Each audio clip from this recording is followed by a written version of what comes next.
Kevin Stefanski feels like his job may be on the line. Just somebody, I don't know how long it's been since they've scored 20 points in a football game. They've lost now 8 in a row. Going back to last year, so they lost their last 6 in a row. And they've now lost 8 in a row. And they looked uncompetitive in the second half. Anthony, I'm like, I could absolutely see a total house cleaning. And it could happen before the end of the year. Kevin Stefanski's job as head coach might be in big trouble. The Cleveland Browns are losing games, not scoring enough points, and people are starting to wonder if the team still believes in its leaders. Now, there are rumors that the Browns might fire Stefanski before the season ends. But there's something even more interesting. Some people think the team wants to protect their young quarterback, Shedeur Sanders, and that might be why they're planning to make a big change soon. The Browns' slide started late last season, 6 straight losses to close 2024, and has carried into 2025 with 2 more defeats. That's 8 in a row, and the malaise isn't just in the loss column. In those games, Cleveland has routinely failed to reach 20 points, often looking outmatched by halftime. The second half has become a recurring nightmare. Fatigue, lack of adjustments, no execution. Inside, sources suggest ownership and the front office are watching every snap. People like Ken Carman and Anthony Lima publicly warn of a total house cleaning. If the offense can't find life soon, Stefanski and GM Andrew Berry may be out before season's end, rather than waiting for next March. One odd pattern has emerged. The defense is actually holding its own. Early season metrics show the run defense has been strong. A recent analysis noted that, in 2 games, the Browns rank among league best in run defense, due to pressure and solid play by their DL and linebackers. But the offense is the wrecking ball. They generate yardage, but points are another story. Conversion rates are terrible, especially in the red zone. Quarterback play has been inconsistent. Chemistry with wide receivers like Jerry Jeudy and Cedric Tillman is non-existent. And one glaring stat: in spite of offensive possessions, they keep coming up empty. Game flow feels like the defensive unit shows up to battle, while the offense waits for something, anything, to happen. Joe Flacco remains the starter, despite awful numbers in recent losses. In a blowout loss to Baltimore, Flacco threw for under 200 yards with interceptions and a fumble, while rookie Dylan Gabriel only got spot duty late. Shedeur Sanders has quietly dropped further down the depth chart and remains third string. Flacco's continued struggles are drawing calls for change, but Stefanski insists it's not only on the QBs. The scheme and execution are team issues. Sanders in particular has been a focal point. Some insiders believe coaching staff and management worry that Sanders is being set up for failure, not intentionally, but because the surrounding pieces, offensive line, play calling, receiver chemistry, aren't doing their part. A recent preseason game exposed the weak protection he was getting. The Browns released 4 of 5 linemen who had been blocking for him in one close contest after he took multiple sacks. System matters. Critics argue that Stefanski's offensive game plan is no longer working. The playbook lacks diversity. You see a lot of predictability. When opponents key in, the adjustments are minimal. At least 2 analysts have said that even talented players like Shedeur or Gabriel couldn't thrive under the current scheme. It's not just about raw talent, it's how you use it. The GM, Andrew Berry, is also feeling heat. Draft decisions like prioritizing defense over adding offensive line help have begun to look like miscalculations. A recent post-draft evaluation noted that the offense has been outgained by few, but failing to turn yards into points. The lack of protection and the negligence in building around Sanders is being seen more as neglect than oversight. Here's where things get strategic. If the Browns truly see Shedeur Sanders as their quarterback of the future, they may feel they have no choice but to protect him from being dragged down by the current chaos. That protection could take several forms. First, the team might decide to move on from Kevin Stefanski mid-season, or at least take away his control of the offense to give Sanders a better shot at developing properly. Next, they could adjust the offensive playbook to fit Sanders' strengths, incorporating quicker passes, stronger protection schemes, and more receiver-friendly routes to help him build confidence. Improving the offensive line is also a must, as poor blocking has already damaged both Sanders' performance and his confidence in the pocket. Finally, the Browns may choose to manage expectations carefully by limiting his exposure early on. Instead of throwing him into high-pressure situations, they could give him short, meaningful reps that allow his talent to shine without overwhelming him too soon. Not everyone thinks Stefanski deserves to be dumped. In fact, Browns legend Leroy Hoard recently defended him, pointing out that Stefanski has succeeded under worst-case quarterback situations before. The injuries, the turnover, the high expectations, according to Hoard, Stefanski has overcome a lot. Still, fans and media have little patience. Mary Kay Cabot has repeatedly questioned the decision to stage a four-way QB competition in camp. She believes it fractured development rather than encouraging it. She says the offense hasn't shown any rhythm, and when that's true, the coach is the first person people look at. Ownership is said to have set internal benchmarks. Reports, though unconfirmed, suggest if the Browns don't win a game in their division by midseason, or fail to show improvement in offensive DVOA, efficiency metric, and points per game in their next 3 matches, major changes will be considered. If that means firing Stefanski or reassigning him, the move likely ties to preserving Sanders' future. Also, the flavor around Sanders is shifting. Many believe the front office sees him not just as another draft gamble, but as a potential cornerstone. If that's true, letting him sit in a broken system could wipe out long-term gains, both on-field and in fan support. Every game now matters more than ever. Green Bay looms next, a critical test. If they come out flat, it won't just be another defeat. It could be the match that forces the board to act. Some insiders believe Stefanski is already on a probationary period, that his margin for error has all but evaporated. Shedeur's role will be one to watch. Even if he doesn't start, how he's used will send signals, limited bursts, full drives. Will the Browns protect him by limiting exposure or throw him into the fire prematurely? Either route will define his career trajectory. The Cleveland Browns now stand at a junction. Do they stay the course with Stefanski and hope for incremental improvement, or do they blaze a trail toward long-term vision by protecting what might be their most important asset? Shedeur Sanders? One thing is certain, ownership won't be patient. The weight of consecutive losses, empty drives, and squandered talent builds up fast. If the record doesn't reflect better effort, expect moves, and sooner rather than later. For Sanders, this could be his chance, or his undoing. And for Cleveland fans, the next few weeks will likely show whether this season becomes the launching pad of a future or the end of a coach's tenure. Tyreek Hill wants back with Patrick Mahomes, but why now? What happened in Miami that has him ready to walk away from everything? It started with a tough loss. The Miami Dolphins, expected to be one of the top teams, were crushed 3-3-8 by the Indianapolis Colts in the first game of the 2025 season. Things fell apart early. Tua Tagovailoa threw 2 interceptions. The offense looked off, and on the sideline, Tyreek Hill looked upset. He paced back and forth, holding his helmet, staring off into space. For fans watching, it seemed like more than just frustration over one bad game. This wasn't the first time Hill seemed unhappy. After Miami missed the playoffs in 2024, Hill said he might be done with the team. He said he wanted more from his career. The general manager said Hill never officially asked for a trade, but there was clearly tension between them. After the rough start to 2025, the rumors grew louder. Teams were calling Miami. The Kansas City Chiefs and Pittsburgh Steelers were both interested. For Kansas City, the idea of Hill returning sparked excitement and brought back memories. But was it possible? And more importantly, was it the right move for Hill, the Dolphins, or the Chiefs? To understand why this was such a big deal, we have to go back. Tyreek Hill made his name in Kansas City. He was one of the fastest players in the league and a deep threat every time he touched the ball. His connection with Patrick Mahomes became legendary. They made impossible plays look easy. Defenses feared them. In 2022, Hill left. Miami offered him more money, more targets, and a chance to be the top guy. It made sense on paper. Hill trusted his ability to shine anywhere. But leaving Kansas City meant leaving a system that worked perfectly for him and a quarterback who knew how to use him. That decision came at a cost. In Miami, Hill still played well. He had big games, lots of yards, and earned praise, but it didn't feel the same. Miami missed the playoffs in 2024. Hill started to sound less excited. His role felt more like a job than fun. People began to wonder if he missed the chemistry he had with Mahomes. The 2025 season began with a terrible loss. Hill's frustration on the sideline made headlines. He had been upset before, but this felt different. Reports said trade talks were happening. The Chiefs were interested. Miami said publicly there were no official trade requests, but behind the scenes it felt very real. Why would Kansas City want Hill back? Because they needed him.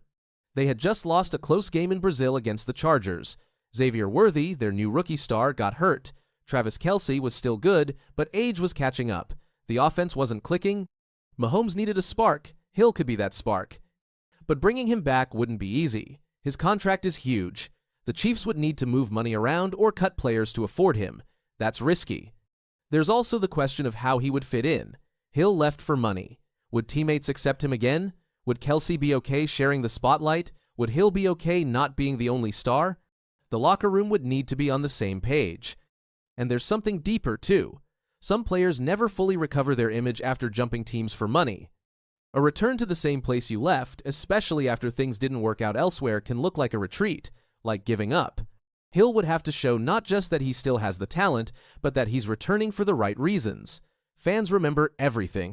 For Hill, coming back would mean more than just football. He already has the money and stats. Now he wants a legacy. He wants another Super Bowl. He wants to be remembered as one of the greats. And deep down, he knows Kansas City might be the best place to do that. From Miami's side, it's a tough choice. Do they keep Hill and hope the team gets better, or do they trade him now while his value is high? If they keep him and keep losing, things could get worse. The locker room could fall apart. Some Dolphins players have already started whispering doubts. Is Hill really committed? Is he still all in? And if your top player is already looking for a way out, what message does that send to the rest of the team? These aren't small questions. They're questions that divide locker rooms, create distractions, and break team chemistry. The coach and general manager have said Hill is still part of their plan, but sometimes what's said publicly doesn't match what's really happening. If the team keeps losing, the pressure to trade Hill will grow. Then there's Mahomes. He's been careful with his words. He called Hill his brother and said they had a special connection, but he also said he's focused on the current team. That's what leaders do. Still, you could see in his smile that the bond with Hill never really left. And make no mistake, Mahomes has a voice in that building. If he wants Hill back, people will listen. Quietly, respectfully, but they'll listen.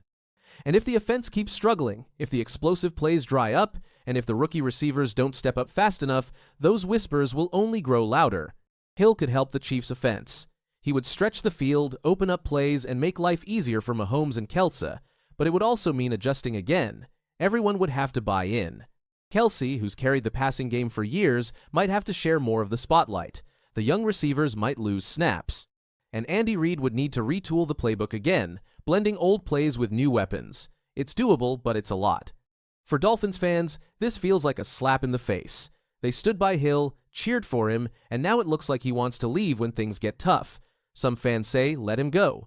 Others say, hold him to his contract. No one agrees, but everyone's talking. And there's also the media. Sports shows, podcasts, analysts, everyone has an opinion. Is Hill just being dramatic, or is he seeing the writing on the wall in Miami? Some say he's chasing rings. Others say he's running from the grind. But either way, the story has taken on a life of its own. This story shows how emotional football really island. It's a business, but it's also about relationships and pride. Hill thought Miami would be a step forward. Now it might feel like a mistake. If he returns to Kansas City and wins, it's a perfect comeback story. If he stays in Miami and turns things around, he proves people wrong. But if things fall apart, it could leave a lasting mark on his career. As the trade deadline gets closer, every game matters. If the Dolphins lose more, the trade talk will grow. If the Chiefs struggle, fans will call for Hill's return. And if Hill keeps sending mixed signals, the drama won't stop. This isn't just about one player. It's about choices, pressure, and legacy. Hill may have left Kansas City, but part of him might still be there. And in 2025, that might change everything. First, your reaction to what went down in Carter's ejection. Utterly disgusted. The NFL season opener turned into chaos. Instead of highlights, fans got controversy. A single act sparked outrage, ignited debate. What really happened on that field, and why has it shaken the league so hard? Let's break it down. The Dallas Cowboys and Philadelphia Eagles are no strangers to hostility. Every time these two meet, sparks fly. But nobody expected week 1 of the new season to deliver this kind of drama. All eyes were on Dak Prescott, the Cowboys' leader, and Jalen Carter, the Eagles' rising defensive star. What followed wasn't a highlight reel of touchdowns and sacks. It was a national scandal that had nothing to do with football plays and everything to do with respect. Midway through the first quarter, cameras caught something stunning. After an exchange near the Cowboys' huddle, Jalen Carter leaned in and spit directly on Dak Prescott. The footage aired in slow motion across national broadcasts. The crowd gasped, social media exploded, and within minutes, referees had ejected Carter. Analysts wasted no time. On ESPN, Stephen A. Smith called it utterly disgusted. Utterly disgusted. It's inexcusable. You don't spit on a man. You spit on Dak Prescott. You don't think somebody's going to see that? The dumbest possible thing. Utterly disgusted. It's inexcusable. And, you Jalen Carter, first of all, he should have been ejected. Secondly, I think he should be suspended for at least one game. You don't spit on anybody. You don't spit on a man. That's number one. Number two. Or a woman. Of course. Yeah. Of course. But I'm just talking about football players on the field, obviously. Obviously, then you think about it. Who's the most protected football player on the field? It's the quarterback. You spit on Dak Prescott? You don't think somebody's going to see that? Just the dumbest. Carter walked to the locker room smirking. To many, that only made things worse. The Eagles had just lost their best defensive lineman in the opening game. Prescott, meanwhile, stayed on the field, untouched for the rest of the night. Spitting in sports isn't just unsanitary. It's seen as one of the ultimate signs of disrespect. In football, where players smash into each other on every snap, words and hits are part of the game, but spit crosses a line. Quarterbacks especially are considered untouchable. They're the most protected players on the field. Targeting one with something as blatant as spit felt beyond reckless. As Stephen A. put it bluntly, and as far as I'm concerned, not only does he deserve a rejection, he deserves a suspension because of that. Because you got to send a message if you're the league. We ain't tolerating this kind of nonsense. For Jalen Carter, the timing couldn't have been worse. His NFL talent is undeniable, but his off-field past has already raised eyebrows. In 2023, Carter was tied to a tragic car crash that dominated headlines. Many scouts believed it hurt his draft stock, pushing him from a projected top overall pick down to 9th. To critics, the spitting incident reinforced old doubts about his maturity. As Smith reminded viewers, remember that car crash incident? People didn't trust you. Now you come on the field and you conduct yourself like that. Carter's smile as he left the field suggested he didn't grasp the gravity of the moment. But as the dust settled, a new twist emerged. Days later, a grainy sideline video hit the internet. Fans replayed it frame by frame. In the clip, Dak Prescott spit toward the ground near the Eagles' defensive line just seconds before Carter's retaliation. It wasn't clear if Prescott was just clearing his throat, but the smirk and glance that followed told a different story to many viewers. Carter appeared to see it as an insult, marched over and spat directly on Dak. That footage flipped the narrative. Suddenly, Carter wasn't the lone villain. Now, the question was, did Dak bait him first? If the video stirred the pot, Jason Kelce set it on fire. The retired Eagles center posted the clip on X, formerly Twitter, with just 7 words, and the truth shall set you free.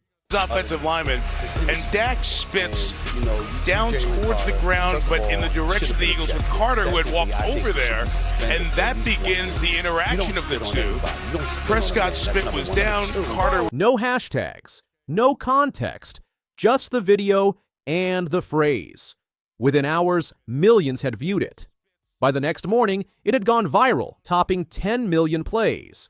To Eagles fans, it was validation. To Cowboys fans, it felt like betrayal. Why would a respected veteran like Kelce pour fuel on the controversy? In later interviews, he explained, "Look, I'm not saying Dak meant anything evil, but that clip matters. That's the truth. And once you see it, you can't unsee it." The league couldn't ignore the storm. Officials launched a full review. They studied broadcast angles, the leaked video, and even interviewed players and coaches. Days later, the NFL announced its ruling. Jalen Carter would remain ejected and fined, but the shock was Dak Prescott's punishment, a 1-game suspension. The league statement was clear. Sportsmanship is the foundation of this league. Actions that show intent to disrespect opponents, even if subtle, will not be tolerated. Dak Prescott's behavior did not reflect the standards of the NFL. For Dallas, it was a gut punch. Their star quarterback would miss week 2. Not for a bad throw, not for breaking rules of play, but for spitting. Cowboys Nation erupted. Skip Bayless called it the most unfair suspension in NFL history. Fans filled social media with conspiracy theories. The league protects Philly. The league hates Dallas. Memes flooded timelines. Prescott was photoshopped into fountains. Carter became the star of redemption memes. Jason Kelce was painted as Moses, parting seas of truth. But not everyone saw it that way. Even if the spit wasn't directly on Carter, the timing and body language looked like taunting. For Jalen Carter, the shift was remarkable.